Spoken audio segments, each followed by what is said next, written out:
बिस्मिल्लाहिर्रहमानिर्रहीम। अस्सलाम वालेकुम। उम्मीद करता हूँ कि खैरियत से होंगे। मैं आपका मेज़बान मियां सदुल्ला आपकी खिदमत में हाजिर हूँ। नून लीग की हुकूमत अब बाकायदा धमकियों पे उतर आई है और ये धमकियां मुझे और आपको लग रही हैं।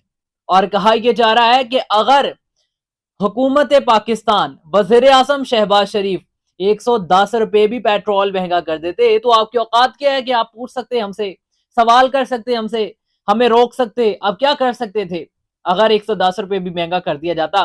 55 रुपए पेट्रोल अचानक से महंगा करके रात के अंधेरे में सोई हुई आवाम पे, वैसे भी हम सोए हुए हैं, वैसे पता नहीं इस तरह की धमकियां कभी हम ये सुनते हैं कि बैगर्स आर नॉट चूजर्स, कभी हम ये सुनते हैं कि आपकी औकात क्या है कि आप जो है वो हमसे सवाल कर सकें। हम सोए हुए हैं और ये लोग हमारे ऊपर मुसल्लत हुए हुए हैं।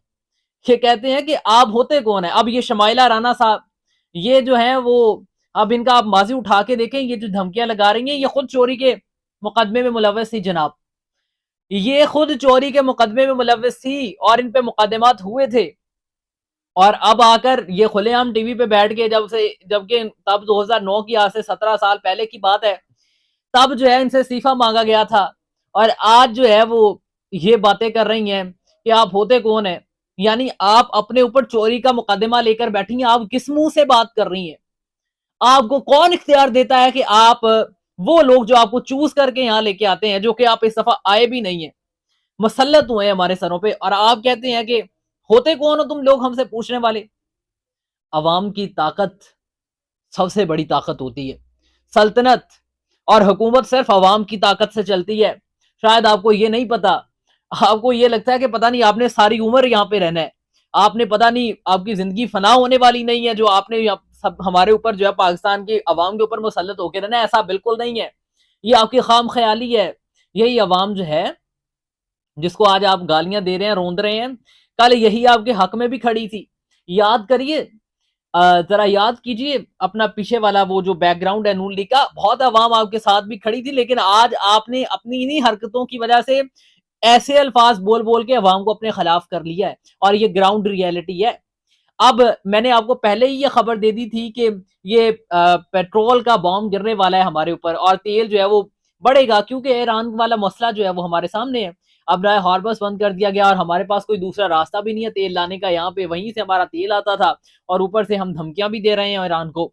तो अब ये मजीद बढ़ना है और हफ्तावार आपको कीमतें बढ़ती नजर आएंगी। ऐसा नहीं है कि 15 दिन बाद, या पहले तो महीने बाद कोई 5 रुपए 7 रुपए बढ़ती थी, अब आपको हर हफ्ते बाद इसी तरह से 50 रुपए, 100 रुपया, 30 रुपए, 40 रुपए, इस तरह से बढ़ती हुई कीमतें नजर आएंगी। खुदा करे कि आप लोग कुछ समझें इस आवाम पे जो आप महंगाई का जिन्न मुसल्लत कर रहे हैं, जो आवाम को आप कोई सहूलत नहीं दे रहे। खुदा करे कि आप समझें कि आपके साथ भी ये हो सकता है, आप भी इस गुर्बत की चक्की में आ सकते हैं। कल आपके ऊपर अगर अल्लाह ने आज इज्जत दी है, तो कल अल्लाह ताला अगर नीचे लेकर आना चाहे तो अल्लाह ताला की मर्जी है। तो आप लोगों को, अगर आप आवाम के, आप समझते हैं, हम नहीं समझते, अगर आप समझते हैं कि आप आवाम के वोटों से आए हैं, तो आपको आवाम का सोचना चाहिए। वैसे मैं यही सोच रहा था कि सोचता भी तो वही होगा जिसके वोट आवाम के होंगे, जिसको ये पता हो कि आवाम उसके साथ खड़ी है, जिसको यही पता हो कि आवाम नहीं है साथ, हमने जबरदस्ती मुसल्लत हुए, हम जो मर्जी करें, चाहे हम अच्छा करें बुरा करें, धमकियां लगाएं, जिस तरह से मर्जी चलाएं मामला, ये तो हमारी मर्जी है। खैर, इससे ज्यादा मैं कुछ नहीं बोल सकता। खुदा का वास्ता है, इस तरह के नाहल लोग जब आप ये शमाइला राना जैसे लगाएंगे, तो फिर आपको यही कुछ देखने को मिलेगा। अवाम के सामने धमकियां ही रखनी पड़ेंगी आपकी। ये धमकियां लगा रही हैं, जब आप इस तरह के नाहल लोगों को लगाएंगे तो ये धमकियां ही लगाएंगे अवाम को आगे। और इसकी वजह से वो मोहतरमा मरियम नवाज साहिबा से रिक्वेस्ट करता हूँ कि इन जैसे लोगों की वजह से, और शहबाज शरीफ साहब को ये रिक्वेस्ट करता हूँ कि नवाज शरीफ साहब का तो दौर ही खत्म हो गया ना, हम नवाज शरीफ साहब की बजाय शहबाज शरीफ साहब से भी ये रिक्वेस्ट करते हैं, बल्कि नवाज शरीफ साहब से भी कर लेते हैं, शायद कहीं ना कहीं उनकी मानी जाती हो कि खुदारा इन जैसे लोगों से बचाएं हमें। एक तो आपने महंगाई का जिन मुसल्लत किया, और ऊपर से आपने धमकियां लगाने के लिए ऐसे नाहल लोग भी रखे हुए हैं कि जिस तरह से मर्जी लगाओ। ईरान और इसराइल की जंग इस वक्त थमने का नाम नहीं ले रही है। अमेरिका आपको पता है कि इसके ऊपर मुसल्लत हुआ पड़ा है। लेकिन अब जो खबर मेरे सामने आई है ये तो और भी तशवीशनाक है, क्योंकि ईरान और इसराइल एक दूसरे के अब ऑयल रिफाइनरी पे हमले कर रहे हैं। पहले ऑयल रिफाइनरी पे ईरान की हमला किया जाता है, फिर ईरान करता है, फिर ईरान की पे किया जाता है, इसी तरह से मामला अभी चल रहे हैं। इसी दौरान जो खबर आई है कि जजीरा खार अमेरिका उसको अपने कब्जे में लेना चाह रहा है। ये जजीरा खाक वो जजीरा है, जब इराक के साथ जंग थी ईरान की, तो इराक भी इसी जजीरे पे हमले करता था। और ईरान का जो सबसे बड़ा तजारती अगर मरकज किसी को कहें तो वो ये जजीरा खाक है, जहां से पूरी दुनिया में ईरान का तेल सप्लाई होता है, और ईरान चलता ही तेल के सर पे है। और जितने भी अरब ममालिक हैं ये अमीर किस वजह से है, क्योंकि इनका तेल बिकता है, इसी वजह से ईरान भी है। और अगर ईरान का तेल ना बिकता होता तो मैं ये यहां तक कहता हूं कि ईरान 4 दिन भी नहीं निकाल सकता था।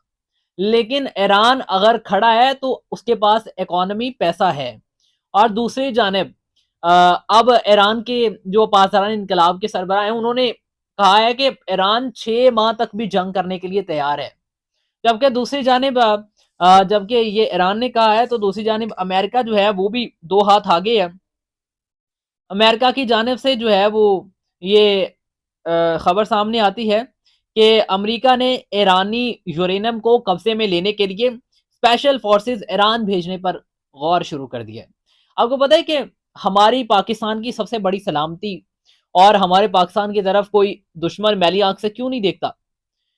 क्योंकि हमारे पास यूरेनियम का ज़खायर है, क्योंकि हमारे पास एटम बॉम्ब है, क्योंकि हमारे हम एटमी ताकत है और हमारी फौज दुनिया की जबरदस्त फौज है, इस वजह से। और किसी भी मुल्क की तरफ तब तक उंगली उठा के नहीं देखा जा सकता जब तक उसके पास एटमी ताकत है और उसकी फौज सख्त और मजबूत और ताकतवर है।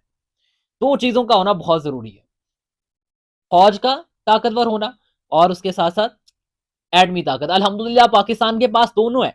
लेकिन अब ईरान चूंकि ये बनना चाह रहा था कि वो एटमी ताकत बने, और ईरान के बहुत सारे लोग जो हैं वो ये बता भी रहे थे, कुछ तो ये कह रहे थे कि हम नहीं करेंगे, कुछ ये बता रहे थे कि ईरान जो है वो कर रहा है।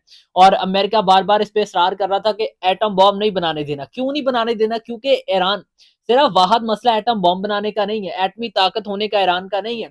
इसराइल और अमेरिका को जो मेन मसला है वो ये है, जो अभी तजारत का मरकज बंद हुआ पड़ा है। ईरान एक ऐसी जगह पे खड़ा है जहां से उसकी तजारत होती है और यहाँ जहां से पूरी दुनिया की तजारत होती है। अब नए हॉर्मस अगर वो बंद कर देता है तो सारी दुनिया की तजारत रुक जाती है तेल की, और पूरी दुनिया सिर्फ और सिर्फ तेल पे चल रही है। आप ये बात याद रखें, जो सबसे मुनाफे बख्श तजारत है वो तेल की तजारत है। और इस दौरान अगर यही बंद हो जाएगी तो यूरोप कहाँ जाएगा? भूखा मर जाएगा। यहाँ सऊदिया कहाँ जाएगा? भूखा मर जाएगा। पाकिस्तान कहाँ जाएगा? इसी तरह से जैसे 55-55 रुपए बढ़े हैं, इसी तरह से हफ्ता बार नहीं रोजाना की बार हो जाएगा। उसके साथ साथ ये चाइना, वो भी ऐसे ही है। इसीलिए चाइना ईरान के साथ खड़ा है, और उसने आज भी कहा है कि चाइना ईरान जो है वो अपनी सलामती का हक रखता है, तो ईरान को एक्सेप्ट करना चाहिए। इसी तरह से अब ईरान को ना बनाने के लिए अमेरिका और इसराइल तुले हुए हैं। अब ये जो आज की खबरें हैं, ये तो सबसे पहले तो मैंने आपको बताया कि ईरान के जौहरी जो प्रोग्राम है उसे अपने हाथ में लेना चाह रहा है ईरान में जाकर। और उसके अलावा ये जो है वो ईरान के ऑयल रिफाइनरी पे हमले कर रहा है ताकि ईरान को माशी तौर पे भी खत्म किया जा सके। और सिर्फ यही नहीं, जो इतलात तमाम उस दिन से मौसूल हो रही है जिस दिन से ये जंग लगी है, उसके मुताबिक ईरान को हमला करने के लिए अब चूंकि मैं एक और चीज आपको ऐड कर दूं कि ईरान ने जाली जो है वो टैंक और जहाज बनाए और ड्रोन्स बनाए। ये मुख्तलिफ सोशल मीडिया पे खबर नशर हो रही है। मेरे पास कंफर्म न्यूज नहीं है ये, लेकिन मैं आपको बता रहा हूँ कि ये ईरान की स्ट्रेटजी अगर ये वाकई थी तो ये बहुत अच्छी थी कि उन्होंने जाली बनाए और उनको छोड़ा हवा में, और अमेरिका और इसराइल ने उसको हमला किया और उसको निशाना बनाया, जिसकी वजह से अमेरिका और इसराइल के बड़े जो मिसाइल से वो उसको जाके हिट हुए। बाद में पता चला वो तो जाली बने हुए थे। तो अमेरिका को और इसराइल को बहुत बड़ा नुकसान हुआ इस वजह से। जबकि असल जो मिसाइल्स और जो टैंक और जो जहाज है वो ईरान ने तो बाद में उड़ाए, और उनका नुकसान जो है वो फिर इसराइल और अमेरिका को मुंह की खानी पड़ा। तो ये बहुत ही डिफरेंट स्ट्रेटजी ईरान इस्तेमाल कर रहा है। सिर्फ हथियार नहीं इस्तेमाल कर रहा बल्कि अकल भी इस्तेमाल कर रहा है। इससे पहले आपको बताया था कि वो किस तरह से प्लानिंग कर रहा था, और अब बताया कि किस तरह से ये सब कुछ ईरान की एक जदीद टेक्नोलॉजी और जदीद दिमाग की अपनी मिसाल आप है। और अगर ईरान को एक्सेप्ट कर लिया जाए तो क्या मसला है? मैंने आपको बता दिया कि क्या मसला है। इसी के साथ मुझे दीजिए इजाजत। अल्लाह हाफिज।